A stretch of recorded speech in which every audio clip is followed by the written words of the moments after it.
I just feel like I've been around the block, ripping up fantasy stock, working around the clock. Look at the view from the top. Researching rookies a lot? No, I just be listening to pods. Yeah, one in particular, I'm just a messenger. Let me just pass on the rock. Browning, Brunning, Bruning, pronouncing ain't what he's doing. What he's doing is not losing, but infusing you with new things. And there's Dennis the Bennett, yeah. The man is a menace, yeah. Building a dynasty, some of the finest things. Promise you, you won't regret it. Sly as a fox, cultured in pop. Give him his props. Here is a thought, here is a box. And you cannot compare them at all, so don't even try. Careful with the news, but when you use a take, I take up Tony Fire, I mean Dyer, because anyone else is a huge mistake. Whoa, fantasy round table, fantasy round table, yeah. Fantasy round table, come take a look at the crown, baby. Hey, fantasy round table, fantasy round table, woo. Fantasy round table, come take a look at the crown, baby. Go. Hello and welcome to another episode of the Fantasy Football Roundtable Podcast. It is Tuesday afternoon. We are talking championship games and some of the new coaching hires that have happened over the last couple of days. It was a busy weekend, wasn't it, Dennis? It was great. I mean, we got all but one team finally has a head coach. We talked about on the last show how Cohen was headed back to Tampa Bay, and it was great for Baker. And now Cohen's in Jacksonville, and we're hoping it's great for Trevor Lawrence. It's I don't know about the Pete Carroll hire. I mean, I think that one will be all right. I'm beginning to wonder who is going to end up coaching the Saints, because we have a longer list of people that seemingly have withdrawn from that job. But as you mentioned, I'm going to tick off some of the coaching moves we got over the weekend, let you give your thoughts on which ones have big impact. We have 3 head coaching hires. Liam Cohen officially took the job in Jacksonville, much to the dismay of the Tampa Bay Buccaneers. Pete Carroll officially took the head coaching position for the Raiders, who also managed to get themselves a GM. Brian Schottenheimer is now officially the head coach of the Dallas Cowboys. Meanwhile, in coordinator news, Robert Saleh, who had landed in Jacksonville just about the time they announced that it seemed like they were going to make a deal with Liam Cohen, goes back to the 49ers as defensive coordinator. And Bobby Slowick took a little bit of time, but has been fired as offensive coordinator for the Texans. I thought that was a mild surprise. None of the head coaching ones really felt like that big of a surprise. They've all been kind of rumored to be going that way for a little while. I think the most curious one, it seemed like they talked about how the players were really in Brian Schottenheimer's corner. It seemed like a lot of the players had been in Mike McCarthy's corner. Someday there's going to be a 30 for 30 once Jerry Jones has passed on. That gives us the real inside scoop of the last 3 weeks there. But hopefully things go okay for him. I think his first big hire was bringing in Matt Eberflus to run the defense. So, well, to be fair, I think that makes a ton of sense, because Eberflus was a really, really good defensive coordinator.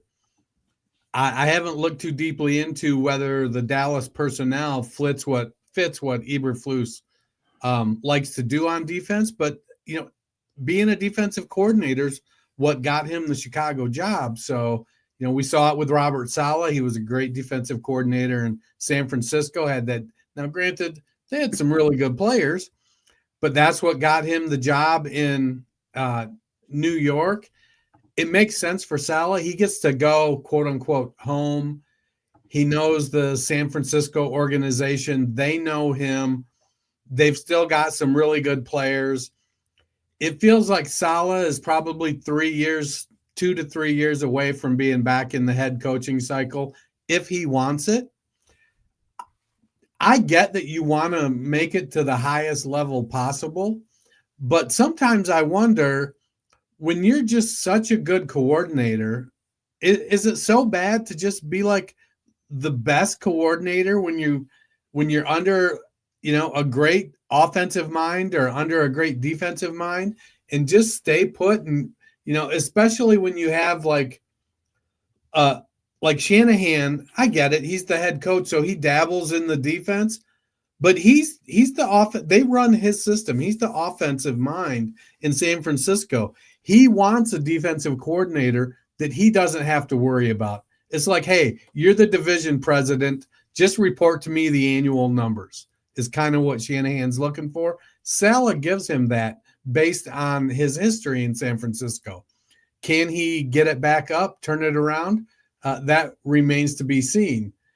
The Liam Cohen one, they haven't axed a bunch of coaches yet in Jacksonville, so I'm not sure, where it's going. The only vacancy I can see looking at the list is the running backs coach, but I'm not sure he's going to hold on to Press Taylor. That was the offensive coordinator there, and Mike McCoy is the quarterbacks coach. That'll be interesting. That's something to watch. Cohen has come out and said, look, we're building this team around Trevor Lawrence. We think he's the real deal. We think he's been mismanaged. We're going to build this offense around him, starting from the inside out. And yes, I'm going to call plays. They hired me because of the way I call plays. Basically, he said, why the fuck would I not call plays if that's what you like about me? And I got to say, probably right. But it'll depend on what happens on the defensive side of the ball. Is he going to get, vice president type on the defensive side of the ball that he doesn't have to worry about? Then he can get the annual report and give it a thumbs up. That really remains to be seen here. Their defensive coordinators, Ryan Nielsen, I'll be honest, not familiar terribly, but, they do have some good defensive players. Pete Carroll's the weird one. I mean, Schottenheimer was pretty weird too. Carroll, we love his exuberance for being 146 years old. He presents much younger. But the question I had put on my sheet was, is he going to keep Scott Turner? Well, looks like no. Looks like Darrell Bevell's coming home. And so, there's a lot of talk Max Crosby wants out. I got to tell you, if I'm bringing Darrell Bevell in as my offensive coordinator, I better hold on to Max Crosby because we're going to need all the defense we can get. They got Brock Bowers, they got Jacoby Myers, and that's pretty much it.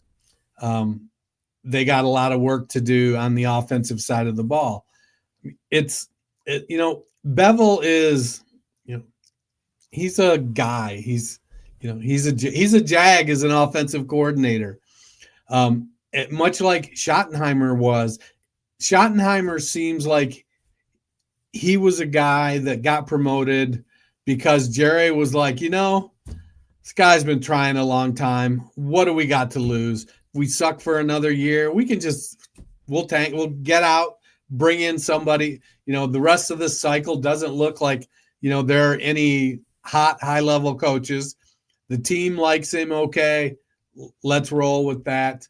It'll be interesting to see where Bobby Slowick lands. He's probably going to end up back somewhere as a pass game coordinator or quarterbacks coach. They also fired their offensive line coach in Houston, along with Slowick. So it's kind of like, well, they said, look, we saw what C.J. Stroud could do last year. Your job was to make him take that next step, and you failed. Well, defenses got to look at Stroud and the Slowick offense, and were able to kind of game plan for it. Should he have, reacted quicker in season to make changes? Sure, probably, but he's a young guy. I don't know if it was a great move. I don't know that there's a lot of young guys out there, a lot of, offensive geniuses at this stage of the game waiting for an offensive coordinator job. So it'll be interesting to see who DeMeco Ryans brings in. All in all, I think I like the Liam Cohen just because of his, he comes from that McVay tree. I want to see, and we've seen those guys have more success than a lot of these more established, great coaches, coaching trees. So I'm interested to see if Cohen can kind of keep it going. Yeah, and we will see what happens with the Saints. Obviously, the latest today was that Cliff Kingsbury withdrew his name from consideration. He is staying with the Washington Commanders. We know Kellen Moore had a good interview. And we there. didn't think Kingsbury was smart. Well, we know Kellen Moore had an interview there. Obviously, couldn't make a move for him until post Super Bowl anyway, which would be a couple weeks away. I think I had seen something that Joe Brady withdrew his name from consideration too. So, their choices dwindling. Probably a lot of questions for the Saints down there. Well, I think the Ben Johnson model, I think, is what a lot of the young guys are starting to follow. That they're looking and saying, hey, if I'm in a successful situation and what's left for me to move, quote unquote, up is into a shitty situation, let me stick around and see what happens next year. Let's talk about the games that were played. The NFC Championship game came first. The Philadelphia Eagles were like a Mack truck in this game, winning 55-23, 7 rushing touchdowns, only 3 of them coming from Barkley. Jalen Hurts had 3 rushing touchdowns and a passing touchdown. Even Will Shipley had a rushing touchdown. But let's start with the Commanders. 12-5 after being the number 2 overall pick last year. They were able to beat the Buccaneers and the Lions in the playoffs, making it all the way here. Just seemed to kind of run out of firepower a little bit. What do you think they need to do this offseason? Well, it was interesting, I think, that they didn't run Jaden Daniels more. So I think Philadelphia had a good plan to sort of keep him inside and keep him contained. In the middle of that, Philly defense is stout with Jalen Carter, and they got another Georgia guy there in the middle that I can't remember his name. I think he's from Georgia. But they're both like 6'3" and 335 or something and move like cats. It's crazy. But Daniels only ran the ball times. He did have 48 yards and a touchdown, but Robinson and Eckler could not get squat done on the ground. And 4 turnovers total, sort of put the Commanders behind the 8 ball, and they had to try to make up points. It looked like when they got off to a good start, not a great start because you want a touchdown, but they ate up a bunch of clock, ran a bunch of plays, and got a field goal to start the game. And right out of the gate, Saquon Barkley broke their back with a 60-yard touchdown run on Philadelphia's first play. So I think that the Commanders have to take a look at the interior of their offensive line and improve there, because if you're going to stick with Brian Robinson as your running back, you need to have some better holes. He's not a guy that's going to make a lot out of nothing. He's going to get what's blocked, and if you're only blocking 2 yards, well, then he ends the game with a 3-yard rushing average, and you're behind the 8 ball. On defense, they got to tighten that up. Philadelphia ran all over him. I mean, Will Shipley had 77 yards, broke off a 57-yarder. It was Saquon Barkley looked unstoppable again. Honestly, it was almost like, it was like, when Ohio State at the beginning of the year, they always play a small in-state school, like somebody like Youngstown State or Findlay, and it's always a feel-good story, even though they get whooped like 55-10 or 55-3. It's guys who grew up wanting to play at Ohio State but just weren't quite good enough. So they go to a small school. They get to come back and play in the horseshoe. Ohio State writes them a big fat check that's basically their entire athletic budget for the year. It's kind of what this felt like.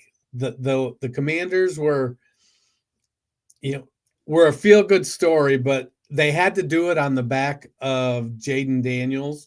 And when they kept putting the ball on the ground, I just think they weren't able to overcome that.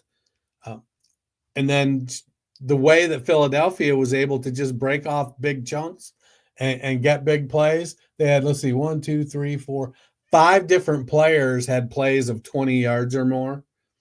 When you're breaking off big chunks like that, Hurts efficient, 20 of 28, 246 yards, but they just were grinding it out on the ground and breaking off big chunks, getting big plays. It was brutal to watch if you're a Commanders fan, especially in that second half. Meanwhile, for the Eagles, 3 incredible performances from Saquon Barkley. This, we really saw Hurts get going here. Their whole team really looked great, which is kind of how you want to be if you're cruising into the Super Bowl facing the Chiefs. What do you think they need a couple weeks from now? I think they're going to need to be effective running the ball, because if they can keep the time of possession, we know Mahomes is and the Chiefs are a team that can win when losing the time of possession. Philadelphia has to continue to not turn the ball over.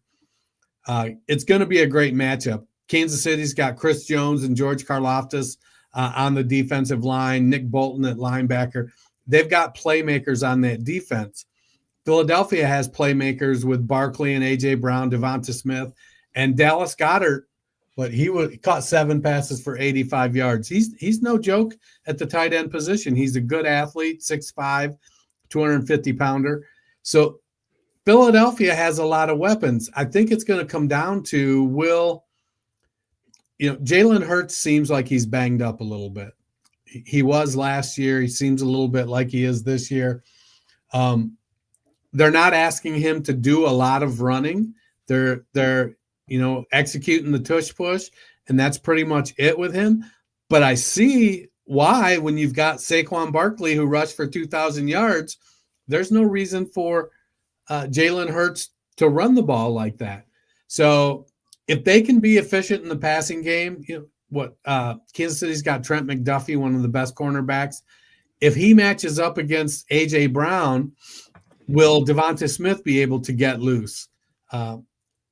It's going to be an interesting matchup, because I do think that Brown he's significantly stronger, bigger than Trent McDuffie, but McDuffie's really good. He's not going to shy away from A.J. Brown. And so I think that Philadelphia will come in, their defense has enough speed to contend with Mahomes, and the Chiefs' running game is not real strong right now. They're getting it done when they need to, but they're not making a difference. So Philadelphia, with that defensive line, can make Kansas City one-dimensional. That's going to be to the Eagles' advantage. Now, granted, that one dimension is Patrick Mahomes and Travis Kelce, and we've seen Xavier Worthy step up, and he's had a really, really good year. And since he's come back from injury, Hollywood Brown has had a good year. So they have passing weapons. Philadelphia is going to have to step up on that defensive backfield. Can they run with those 2 wide receivers? And will one of their linebackers be able to stick with Kelce enough that he's not wide open at 10 yards every other play? Yeah, so you mentioned the AFC, obviously the Chiefs getting the win 32-29 for Buffalo, and Josh Allen, he falls to 0-4 against the Chiefs in the playoffs. Just another bad beat. What's next for Buffalo? They need an alpha receiver. I like Amari Cooper, but he's old. I'm not sure if, I don't think he's got what it takes to be that. There was a time in his career he could be, but he also had a propensity, even in his best days, to disappear. Keon Coleman, I'm not sure he's that guy. Dawson Knox said that Dalton Kincaid played all season with a torn PCL. Take it for what it's worth. Did he not? Who knows? They underused James Cook. I felt like there was he was averaging 6.5 yards a carry, and you only gave him the ball 13 times. It felt like there was opportunity to use him more effectively. When Mac Hollins is stepping up and being your alpha receiver, you know you're in trouble. Buffalo did kind of turn the ball over a couple times. What did they have? Three fumbles? Kansas City turned the ball over. Buffalo did not. Looks like they didn't. They fumbled 4 times. They didn't lose any of them. Buffalo. Yeah. So, you've got Josh Allen. That's a great place to start. I think you need to take a look. You've got a good defense. They need to focus on who's going to be that receiver that when you need it, it doesn't matter who's covering him. They don't have that guy. Philadelphia has it. That's A.J. Brown. He's going to get it done. Washington has it. That's Terry McLaurin. Tampa has it with Mike Evans. Dallas. Philly, you could argue, has too, because Devonta Smith as well. Correct. It's wild when you think Devonta Smith, he'd be a top 5 wide receiver on about 25 other teams, depending on the quarterback situation, obviously. But Buffalo needs to get that guy that is like, look, it doesn't matter who's covering me. Throw me the damn ball. They need their Keyshawn Johnson to get there and just throw me the damn ball. They don't have that guy. Khalil Shakir is a nice complementary piece. He can be good with volume. He's got some speed. Curtis Samuel is a nice guy, about 3 games a year. Keon Coleman has been super inconsistent. I think he'll continue to grow, but I just don't think he's going to be that guy. And Mac Hollins is who Mac Hollins is. He's 31 years old now or something like that. He's getting up there. And he's never been somebody that could be that guy. So I think first and foremost, Buffalo needs to focus on getting Josh Allen, that premier weapon. I think they've done a nice job with their running backs, with Ty Johnson and Ray Davis, but you need to let your best running back run the ball a little more. Yeah. Well, before we get out of here, we're going to continue our look at some players to watch this offseason. And before you skip the Chiefs, yes. You already talked about the Chiefs. I know, but you didn't ask the specific question on the sheet. Can they three-peat? I'm taking the Chiefs, but of course I want to see it. They play with 18 players on the field, as we saw on Sunday in the championship game. So, I hope the NFL's proud. We are going to continue with our look at some off-season players to watch today. It is 5 breakout candidates. So, Dennis, why don't you give us your first breakout candidate? So I really thought I had grabbed a nice one at the tight end position. It's not who I'm not. I know. I was like, Eric, everybody was on him until that. I'm like, look, this dude, he's a really good athlete. He's got a, great opportunity. Did a nice little bit of research, and then, comes out today. He's had aggravated his injury, and he's likely to miss all of 2025. So I pivoted. We'll get to that later. My first one is I went with Bryce Young at quarterback. He was QB 24 on the year. After he sucked at the beginning, he got benched. Dave Canales behind the scenes did what Dave Canales does. We've seen him do it with Geno Smith. We've seen him do it with Baker Mayfield. And while it took a little time for it to start to show itself with Bryce Young, when Young got in after he was benched and when he got back in there, he played pretty well. Now, was he flawless? No. Was he going crazy and putting up great stats? No, but he was QB 12 after he came back. So if you include week 18, I forget what he was before that. But he had a big week in week 18. He struggled to start the season. And if you remember last offseason, what Carolina did is they said, hey, Bryce Young had a shitty first year because, well, it seemed like as soon as he snapped the ball, he was staring two defenders in the face. And they went out and signed two big free agent guards, Robert Hunt from Miami, and I forget the other dude. But they were both they were two of the top free agent guards on the market, and it really shored up their offensive line with Muton at right tackle and Ike Ekwanwu at left tackle. So that really helped, and we saw the benefits of that with the year that Chuba Hubbard had. So now we've got Bryce Young. He had a 15-5 touchdown to interception ratio. You know, I'll take a 3-1 TD to interception ratio. Against Atlanta in Week 18, he was 24 of 35, completing 73.5% of his passes, 3 touchdowns. But biggest of all, he didn't take any sacks. Now, I get it. Atlanta has a piss-poor pass rush in 2024. So, you know, we'll take that for what it's worth. But I think with year 2 under Dave Canales, they're going to continue to refine that. They need a top-tier receiver, much like Buffalo. You know, they've got the wizard. He's old as a wizard, Adam Thielen, who came out off of injury and looked really good. Jalen Coker popped up out of nowhere. Looks like he could be a big slot.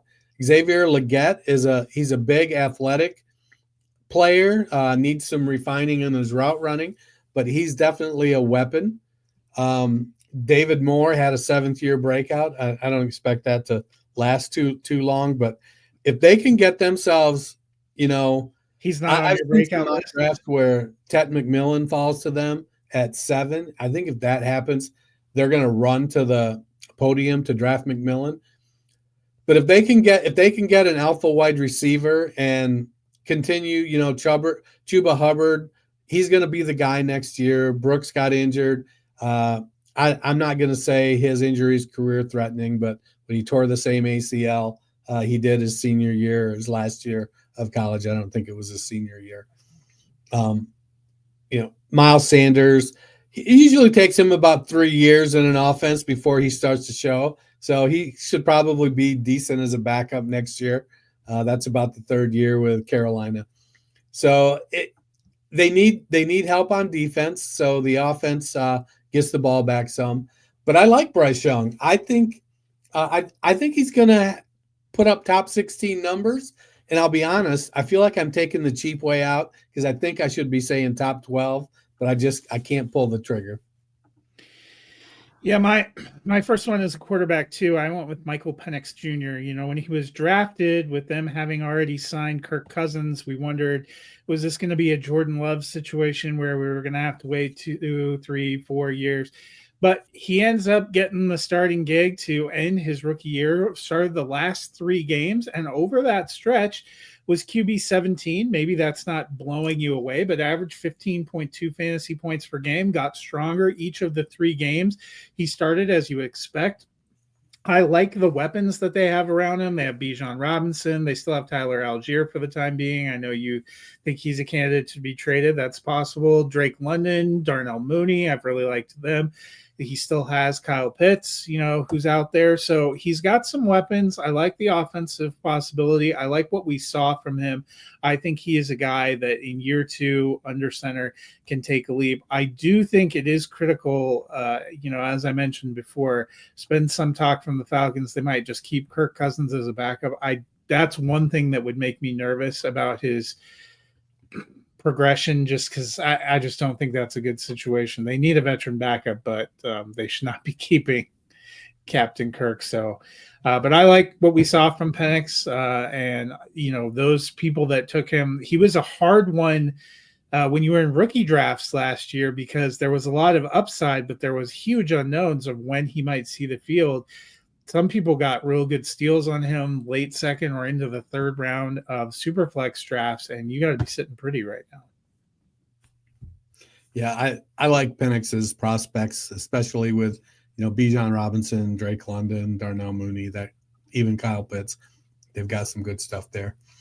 Well, these next 2 are going to be interesting. because we picked different players at the same position on the same team. So I'm going with Kenneth Walker in Seattle. He finished as RB25, RB12 in points per game last year. I know he missed some time. He's missed time each year. It seems like his star has been steadily dimming since rushing for 1,000 yards in his rookie season. He's missed 10 games over his 3 years, but he's in a contract year. And, we've seen him be really, really, really good. He's very explosive. He is a guy that can get it done. New offensive coordinator, Clint Kubiak. He's a Shanahan disciple, and it's that zone run scheme. And Walker is tailor-made for that. He gets the ball, he gets to the hole, he gets through it because he's got amazing burst and great speed. And so it's almost like, in Houston where they switched to the zone scheme and Dameon Pierce just could not do it. Joe Mixon strolls in and we're like, this is a perfect fit. And we see it.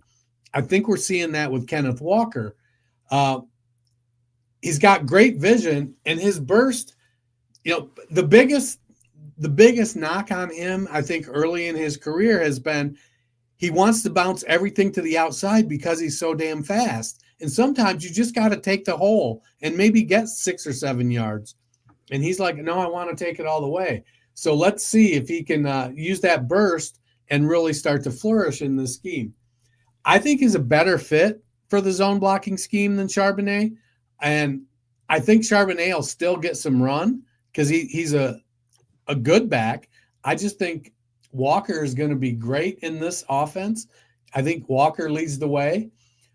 Even missing 6 games last year, Walker still outsnapped Charbonnet 64 to 52%. And he had a career high 46 receptions, up from 29. So I think he's dispelled this myth that, he can't catch the ball. He's been RB19 as a rookie, RB19 his second year, RB25 last year, missing 6 games. I think we're looking at Kenneth Walker breaking into the top 12 for his first time. Yeah, and as you mentioned, I went with Zach Charbonnet, and I have a lot of reasons. I've talked about Seattle kind of being on the cusp of possibly a major overhaul with a lot of players in key positions on that offense going into a contract year, one of them being Kenneth Walker. And we saw Zach Charbonnet down the stretch really explode and take advantage of a bigger workload. He had one more rushing touchdown than Walker, despite having 18 fewer carries. He had about a half a yard per carry average better. He also, on 4 less receptions, had 41 more receiving yards. I think he showed he was a little more explosive. We saw what that rushing and running back pass receiving offense did for New Orleans last year. So I like you, I thought I was pretty excited about the Clint Kubiak hire. I think that could mean good things for the backfield. I think Walker's still going to have a role, but Charbonnet is the one that's under contract going forward in 2026. I don't foresee them keeping Kenneth Walker because I think Charbonnet has shown that he can do the job and he can lead out in that position. I think he could end up taking a bigger share of the workload in 2025. So both of us have put our bet on one of them, and we'll have to see which one ends up paying off. Put it on the board. Who's up next for you? Next, I went with one of my faves. Oh, you know what I forgot to show you at the beginning of the show? My wife got me a present. It's a brass replica of the Archie Griffin statue that's outside. Is it at the Rose Bowl or is it at Ohio Stadium? I think it's Ohio Stadium. Super cool. Anyways, I went with Marvin Harrison Jr. I don't think a highly touted receiver could have had a worse first year than Harrison. He was wide receiver 34. I think we all can agree that it was disappointing. He was being drafted in redraft leagues as a late first, early second round pick. I shouldn't have fell for it. Kyler Murray was his quarterback. Though I'm thinking he helps Kyler Murray to his first 4,000 yard season in 2025. He had 118 targets with 62 receptions. That's a lousy 53.4 catch rate. They didn't use him great. They tried to use him as a deep threat 9-route guy way too often. He's a good athlete, but he's not an exceptional athlete. He's not super fast. He's okay, but he's 6'3" and 211 pounds. So they need to use him more on crossing patterns and things like that. Hopefully they learn that this year and going into next year. Kyler Murray was 27th in TD percent, 20th in yards per attempt, and 15th in yards per game. I think it's tough to be, a top 10 wide receiver when you've got a quarterback that's, performing pretty mediocre, unless you're getting one of the top 3 or 4 target shares in the league. And I don't think we were seeing that with Harrison. He had 7 games with 3 or fewer catches, 2 wide receiver 1 weeks, and only 4 wide receiver 2 weeks. It was a disappointing year. I think there's nowhere to go but up. We saw him be successful with those crossing routes. I look for them to do that more with him next year. So they'll maintain or increase his target numbers and target share, and they'll improve his conversion rate. So I'm looking for him to kind of move up into that low-end wide receiver 2 range. At worst, high-end wide receiver 3 as a sophomore. Yeah, my next guy, I went with Jalen McMillan for the Tampa Bay Buccaneers. I think he was a player. He was injured a little bit at the outset of the season, but he closed really strong when they needed him. Saw 58 targets in 13 games, caught 37 for 461 yards, but did have 8 touchdowns, which is encouraging.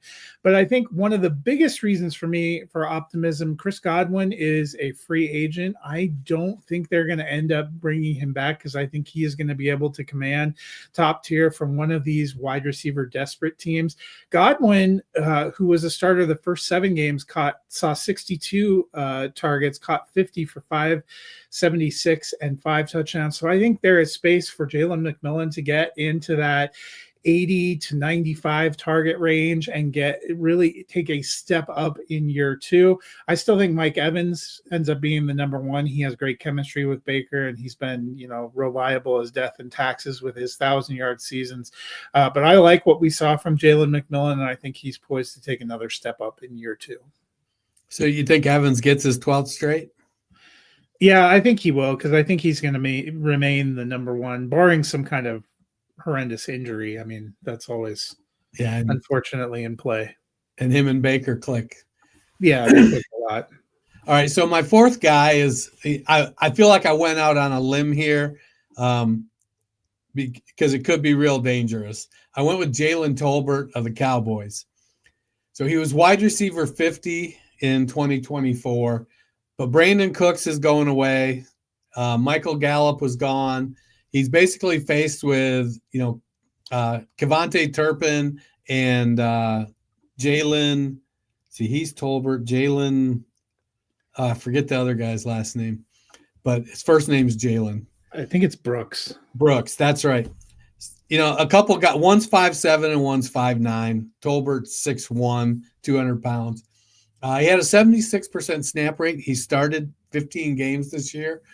Some of it was because of Cook's injury. Some of it was because they were starting 3 wide receivers. He was 3rd on the team with 79 targets behind Lamb and Jake Ferguson. I think that number climbs this year when he's the clear-cut number 2 wide receiver. He did lead the team with 7 touchdowns, so he knows his way into the end zone. I think he can move up from a wide receiver 5 to the wide receiver 3 range. He isn't going to need 1,000-yard season. If he can maintain his touchdown rate, if he gets 5 to 7 touchdowns this year, 60, 65 pass receptions, 800 yards, I think that's enough to move him into that low-end wide receiver 3 range. I think you can get him fairly cheap because I don't think managers are going to be stoked to get anything besides CeeDee Lamb out of that Brian Schottenheimer offense. Yeah, my fourth guy, maybe you call it a homer pick. I went with Marvin Mims. Mims was a I real had him on my list, but I didn't even present it because I was like, oh, Matt's got to take this one. Mims was a real non-factor as a rookie, and he was kind of a non-factor at the beginning of this last season, but he really started picking up his game down the stretch. Broncos, one of the teams that had the latest bye. They had a week 14 bye. The last 4 weeks of the season coming out of that bye, Marvin Mims was wide receiver 14 during that stretch. He finished higher than Terry McLaurin, higher than DJ Moore, higher than Xavier Worthy, higher than the guy we just talked about in Adam Thielen, and had a better points per game average. Now there are some peaks and valleys there, and he is a player I think that they're going to continue to use as kind of a home run threat. But I like the way they mix him in the run and in the pass. He had a very good role in the playoff game too, and I think he's coming into year three, and we've talked about sometimes young receivers, it takes a little bit of time. It's taken a little bit of time in general for this Broncos offense to coalesce. I have higher hopes for him and Troy Franklin and Devon Bailey going into next year. How many coffees do you think he brought Sean Payton to get out of Payton's doghouse? I can't tell if he was in Payton's doghouse or if they just didn't think he was ready, because it's been kind of like that with Troy Franklin too. Like when they finally felt like he was ready and they had plays that worked for him, when they put him in, they utilize him and you see him explode. I think the year prior there was just kind of a log jam and the offense was not working in any way, shape, or form. And it took a little while for Denver's offense, I think, to get on track this season. They ended a lot stronger than they began. All right, so my last one, I mentioned I was going to go Eric All here, but then we got the news today that he's going to be out for 2025. I still think that Eric All, if you can get him thrown in on a deal, there's definitely injury risk going forward, but he's a good player. 4 years at Michigan, a year at Iowa. He's a good athlete, good hands, good size. All the makings are there for him to be able to take over that Cincinnati tight end position in 2026. A lot of it will depend on what they do this offseason with the tight end position. That being said, I had to pivot. And so I pivoted to Theo Johnson of the Giants. I think Johnson, I expected more from Daniel Bellinger in 2024, but Johnson leapfrogged him. He's going into year 2. He's already at the top of the depth chart. And I get it. The quarterback situation is a hot freaking mess, and they're probably looking at week 7 when they get a new head coach, unless something drastically good happens. But they've got Malik Neighbors at wide receiver. Tyrone Tracy came out of nowhere and became the man at running back. Theo Johnson, he's a great athlete, can be on the field all 3 downs, played 84% of the snaps. Well, it didn't translate into a lot of targets and catches this year with the likes of Daniel Jones and Tommy DeVito and Drew Lock, and I forget if they had somebody. Oh, Callahan, was that the other one? Boyle, whatever, same guy. But he's got a 9.93 relative athletic score. I think it's all lining up for him to kind of become that guy at tight end for the next several years for the Giants. And they're going to do something. They're not going into 2025 with Drew Lock as their quarterback. They're going to bring in a veteran. It doesn't seem like they are in position to get one of the top 2 quarterbacks, potentially, because there is some talk. We've seen I've seen a couple mock drafts that have Cleveland more often, or even Tennessee, passing on Sanders or Ward, and one of those 2 being there at 3 for the Giants. Personally, if I'm Cleveland, I don't think this is a draft you want to take a quarterback at number 2. Maybe we get some. What year was it? Was the Pickett year?